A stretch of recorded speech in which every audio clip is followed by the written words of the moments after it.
চেন্নাইয়ে ধোনি যেভাবে মুস্তাফিজকে ব্যবহার করেছে সেভাবে জাতীয় দলে তাকে ব্যবহার করতে পারলে মুস্তাফিজ বিশ্বের 1 নম্বর বোলার হতে পারবে। মুস্তাফিজের জন্য সঠিকভাবে ফিল্ডিং সাজাতে হবে, আগের মতো উল্টাপাল্টা করা যাবে না। এবার মুস্তাফিজকে নিয়ে মুখ খুলেছে সাবেক ক্যাপ্টেন মাশরাফি মর্তুজা। এবারের আইপিএলে নিজেকে নতুন করে খুঁজে পেয়েছে মুস্তাফিজুর রহমান।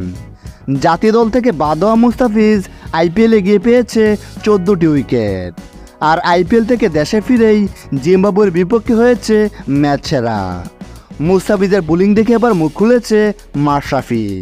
তিনি বলেন, মুস্তাফিজ বর্তমানে বিশ্বের সেরা বোলার। মুস্তাফিজকে কীভাবে সঠিকভাবে ব্যবহার করতে হয় তা ধোনি দেখিয়ে দিয়েছে। জাতীয় দলের ক্যাপ্টেনরা তাকে এতদিন সঠিকভাবে ব্যবহার করতে পারতো না, তার বোলিংয়ের সময় সঠিক ফিল্ডিং সাজাতে পারতো না, আর এর কারণেই মার খেত মুস্তাফিজ।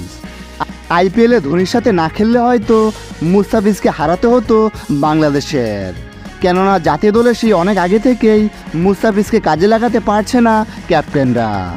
ফিজের সঠিক ব্যবহার করতে পারলে এতদিন বিশ্বের সেরা বোলারে পরিণত হতো সে, কারণ সে দারুণ বোলার। প্রতি ম্যাচে সে উইকেট নেওয়ার মতো বোলার। গত ম্যাচে ম্যাচ সেরা হয়ে সে তা প্রমাণ করেছে। আমার তো মনে হয় এখনও যদি সঠিকভাবে মুস্তাফিজকে কাজে লাগানো যায় তাহলে সে বিশ্বের 1 নম্বর বোলার হতে বেশি দিন সময় লাগবে না। শুধুমাত্র ধোনির মতো মুস্তাফিজকে কাজে লাগাতে হবে, ফর্ম তো তার আছেই। প্রিয় দর্শক, মাশরাফির সাথে কি আপনারাও একমত? এই ব্যাপারে আপনাদের মতামত কি জানিয়ে দিন কমেন্ট করে।